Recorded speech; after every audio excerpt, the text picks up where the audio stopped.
ቢላ ቢላዋን እንደሚያስል ሁላ ጓደኛን ያስባል። ጓደኛ ጎበዝ ከሆነ አንተም ውሎ ይደር እንጂ ጎበዝ መሆን አይቀርም። ጓደኛ ሰነፍ ከሆነ አንተም ሰነፍ መሆን አይቀርም።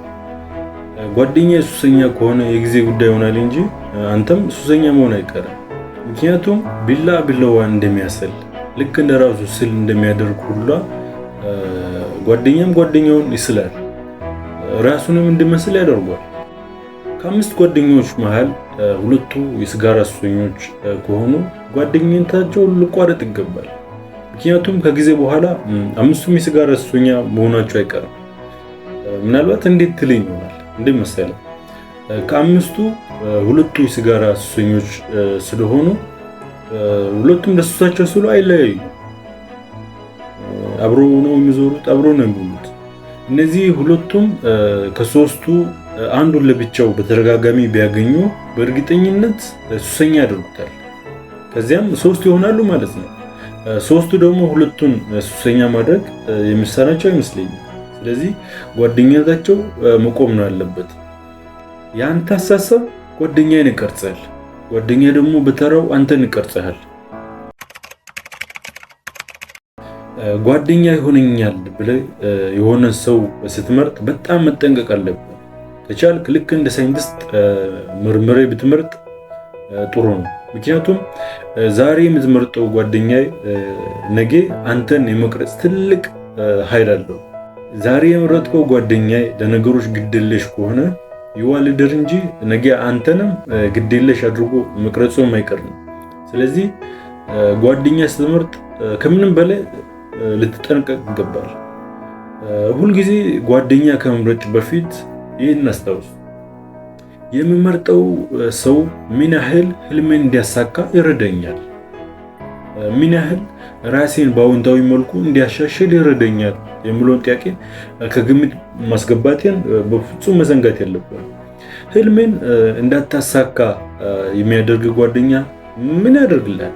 ራሴን በአዎንታዊ መልኩ እንድትለውጥ የማይረዳ ጓደኛ ምን ይፈይድልሃል? ይህ ጓደኛ አንተን ወደ ውድቀት በመራ እንጂ የምትፈልገውን እንድትሆን በፍጹም አይረዳም። ስለዚህ እንደዚህ አይነት ሰውን በፍጹም ጓደኛ ማድረግ የለብም ማለት ነው። አንዳንድ ሰዎች ብቻቸውን ላለመሆን ሲሉ ከማይጠቅማቸው ሰዎች ጋር አብረው ይሆናሉ። ነገር ግን እነዛ የማይጠቅሙ ሰዎች እነሱንም የማይጠቅሙ ከማድረግ የዘለለ ጥቅም አይኖራቸውም። ያም ጥቅም ከተባለ ማለት ነው። አንድ ጊዜ አንድ ቤተሰቧን በሙሉ በአዳኞች ያጣች አንዲት ወፍ ነበረች። ይቺ ወፍ ብቻዋን መሆን ስላልፈለገች ከጦጣዎች ጋር ጓደኝነት መሰረተች።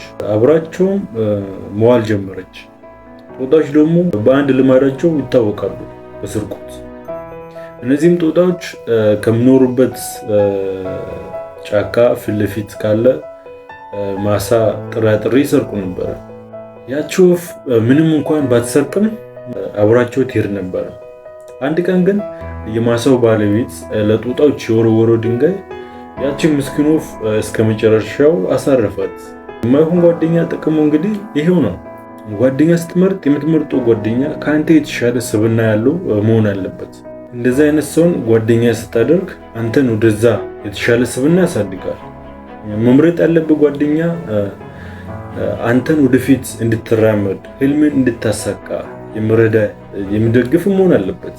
እንደዛ አይነት ጓደኛ ነው መምረጥ ያለብህ። ብዙውን ጊዜ እንደዚህ አይነት ጓደኛ በቀላሉ ማግኘት ከባድ ነው።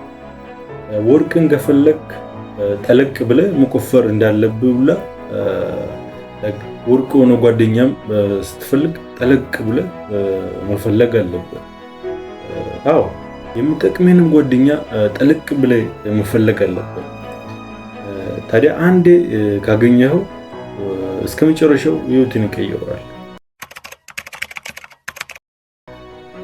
አሁን ያሉ ጓደኞች መሆን የምትፈልገው ሰው እንድትሆን፣ መድረስ ወደ የምትፈልግበት እንድትደርስ፣ ማደግ ወደ የምትፈልግበት እንድታድግ የማይረዱ ከሆነ ለደቂቃ እንኳን ማሰብ ሳይጠበቅብህ እነዛን ጓደኞችን መቀየር አለብህ። ታዲያ ቀየር ስለ ሐሳባቸውን ያልኩ አይደለም፣ እነሱን በሌላ ጥሩ ወይም ወደፊት እንድትጓዝ በሚረዳ መሆን የምትፈልገው እንድትሆን በሚረዱ አይነት ጓደኞች ቀይራቸው። ጓደኛ ስትቀየር አንድ መዘንጋት የሌለብን ነገር አለ። የድሮ ጓደኞችን ትተህ ወደ አዲሶቹ ጓደኞች ስትሄድ የድሮ ጓደኞችን በፍጹም አታስቀይማቸው። ይልቁንም ስለ ለውጡ ሂደት ንገራቸው። እናም በጥሩ ሁኔታ ተለያያቸው። እንደዛ ማድረግ ከነሱ ጋር ጥሩ ነገር እንዲኖር ከማድረጉ ባሻገር ለነሱ መለወጥም ምክንያት ሊሆን ይችላል። ስለዚህ በአንድ ወፍ ሁለት ድንጋይ ማለት ነው። የዛሬውን ቪዲዮ ብቻ ሳይሆን ፔስቱን በዚህ ያበቃል ማለት ነው። በቀጣይ በፔስ 3 ቪዲዮዎች የምንገናኝ ይሆናል። ጥያቄ፣ ሀሳብ፣ አስተያየት ካላችሁ ልታደርሱኝ ይችላላችሁ። ዛሬ በዚህ ይበቃል። በቀጣይ እንገናኝ። ሪክራል